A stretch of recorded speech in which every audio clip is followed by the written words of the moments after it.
Hey guys, so Lloyd here, back again with another review, and today we're taking a look at McFarlane Toys DC Multiverse Lobo as he appears in DC Rebirth, much like the Swamp Thing I reviewed the week before Christmas. Well, the week of Christmas, actually.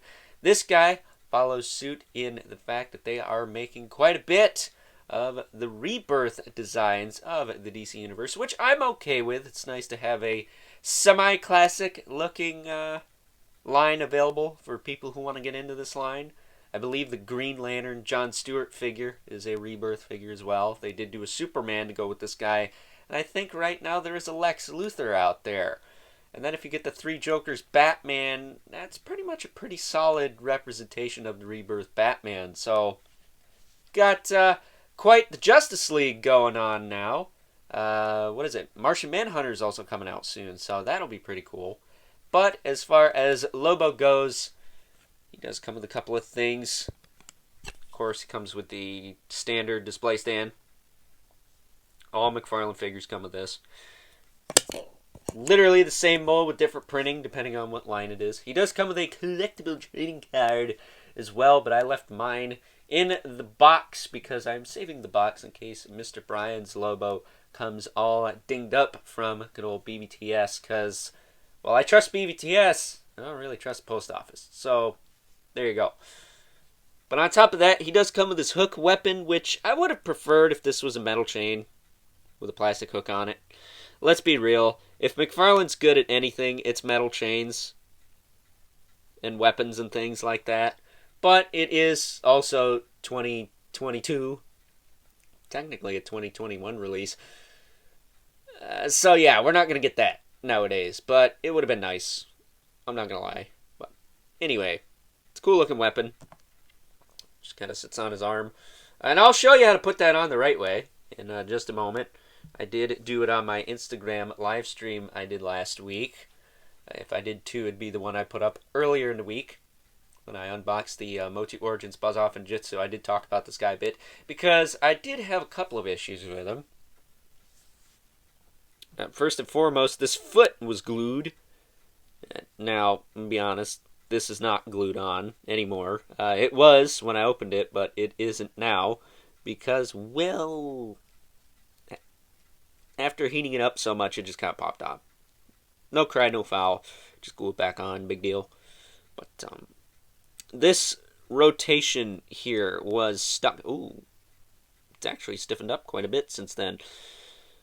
But yeah, it was stuck. It was totally glued in place.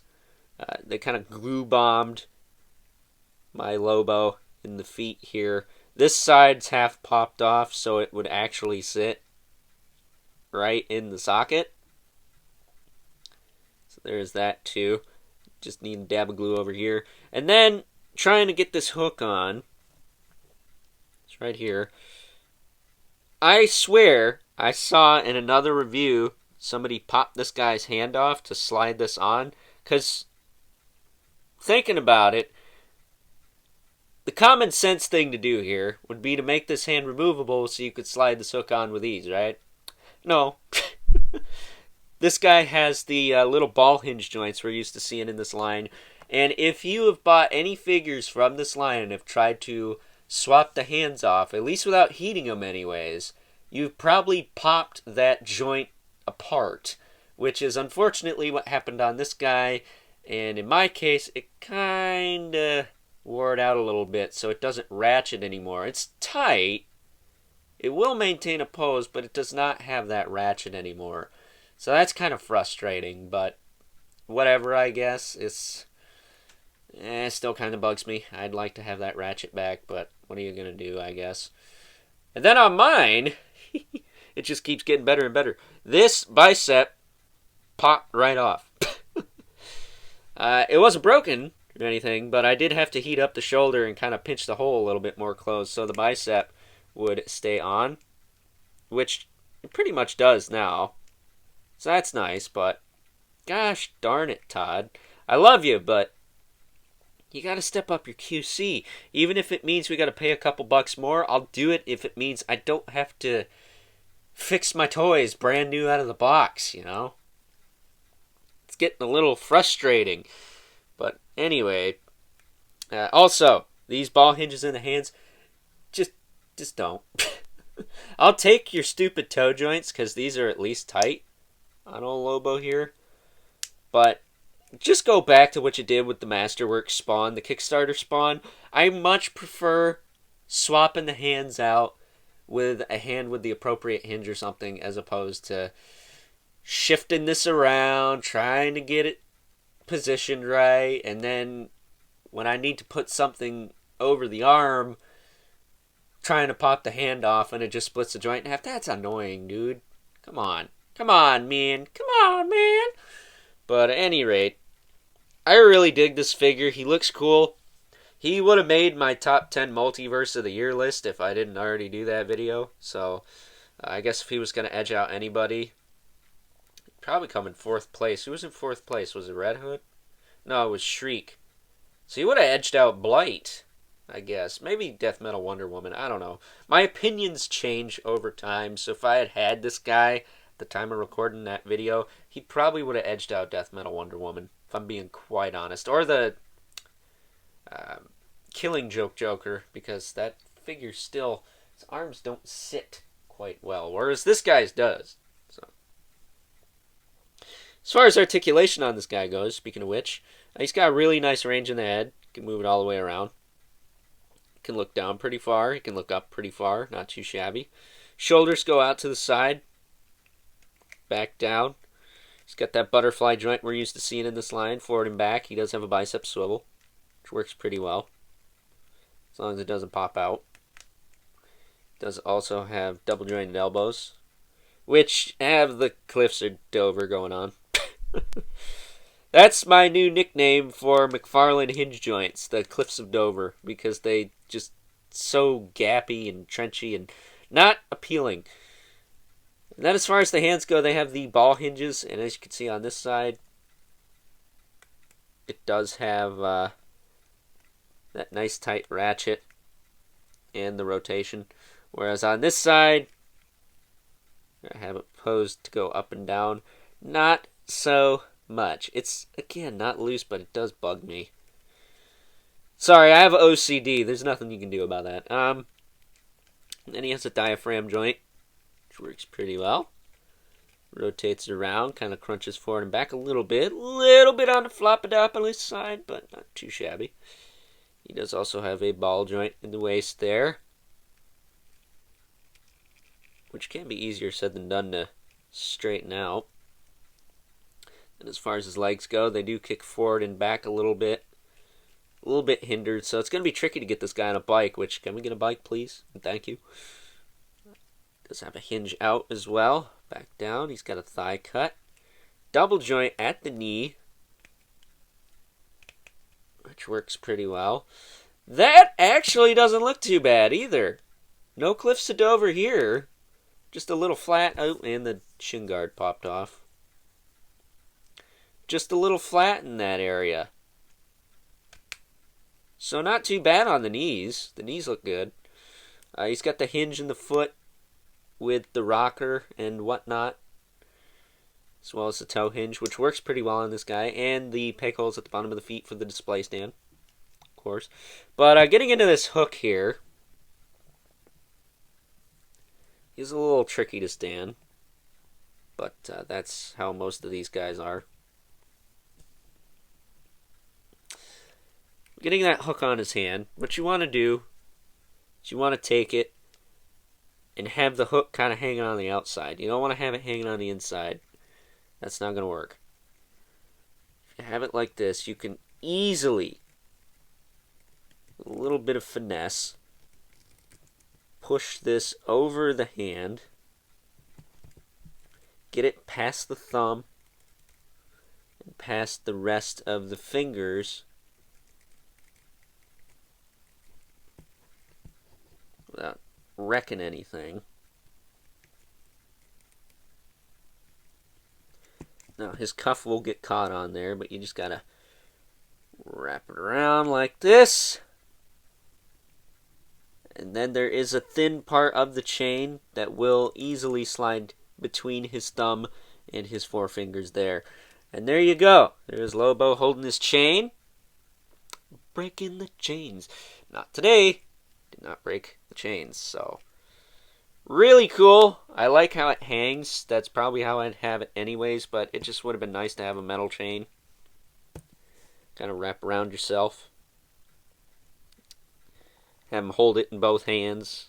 I don't know. I like options, and this is pretty minimal as far as that goes.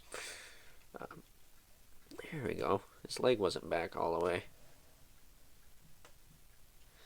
But before we get into some comparisons, I almost forgot. Bite me, fanboy! So, that's kind of a cool detail. Bite me, fanboy. A little skull on the back there. Do like that. I will say, one thing I did notice about this figure that's kind of weird is his face is a much brighter white than the rest of his body. I'm not sure if that's how it is, if that's how Lobo's always been. I always thought he had just white, pale-looking skin because of the race he is, but don't quote me on that, but let me know in the comments if I'm wrong on that one, because it does look like he's wearing like some Kiss King Diamond face paint, because there's such a lot of contrast there compared to the rest of his body. But with that being said, it's now time that we take a look at some comparisons. First up here is good old Lobo next to a couple other DC Multiverse figures from McFarlane Toys that I happen to like quite a bit. First up we have the Batman Beyond.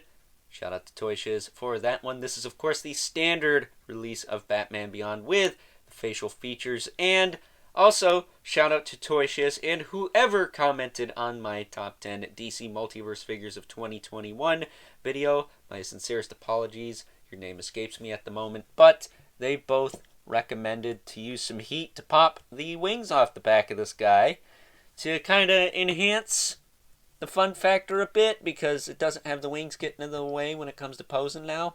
And I gotta tell you, even though it does have that port on the back, and I'm not too crazy about that, it does take up a little bit less space on the shelf, and that's something that your boy needs, is space. More space. Even more space than those wings being removed will give me. But at any rate, shout out to you two for the helpful hint and tip and trick, whatever you want to call it, on that one.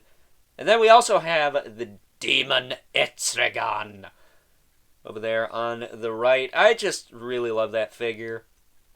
There is a reason he cracked my top 10. I don't think I like Lobo more than him, but they're pretty close. I do like this Lobo figure, but I think the Demon just takes him just that extra little bit. And the Demon is one of my favorite DC characters of all time, regardless of villains or heroes. I just always liked him. And he's a Jack Kirby creation, so bonus points for that. But the main reason I have Batman Beyond here is because I was thinking maybe they could reuse some of the parts off of Lobo here to make a Bane. A more traditional style Bane. Because the boots kind of work. They'd have to change the knee pads out maybe. And of course the kind of diaper piece. But if they reworked the torso to not have the ports for the vest to be glued into him, I think they could turn this guy into a Bane. Obviously a new head sculpt and some tubers, but I think they can make a really nice Bane out of this figure. What do you guys think? And last, but certainly not least, we have our two regulars, the Mythic Legion's Brother Mandibulus and the MK11 Spawn, who much like in the Colossus Build-A-Figure review that I posted the other day, check that out if you haven't already, Spawn ain't tarring over everyone today because Lobo just edges him out.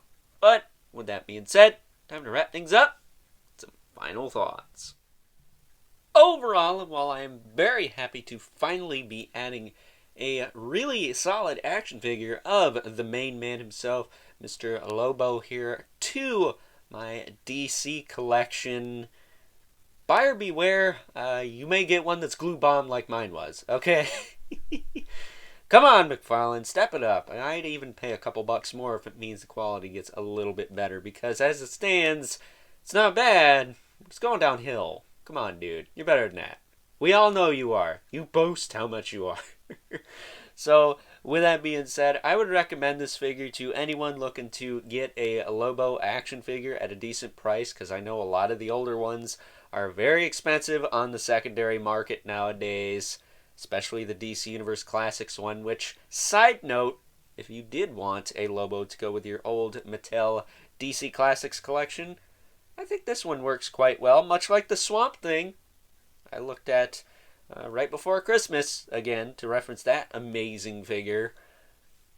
He works quite well with the Classics line, too. So, you know, it's nice to see that McFarlane is making some stuff that is compatible with the older stuff. It's mostly bigger characters, of course, but I digress. But if you did want, speaking of making stuff for other stuff, a more dynamic hook for this guy, I don't think this is a perfect choice, but there is the Raven Spawn kind of double hook.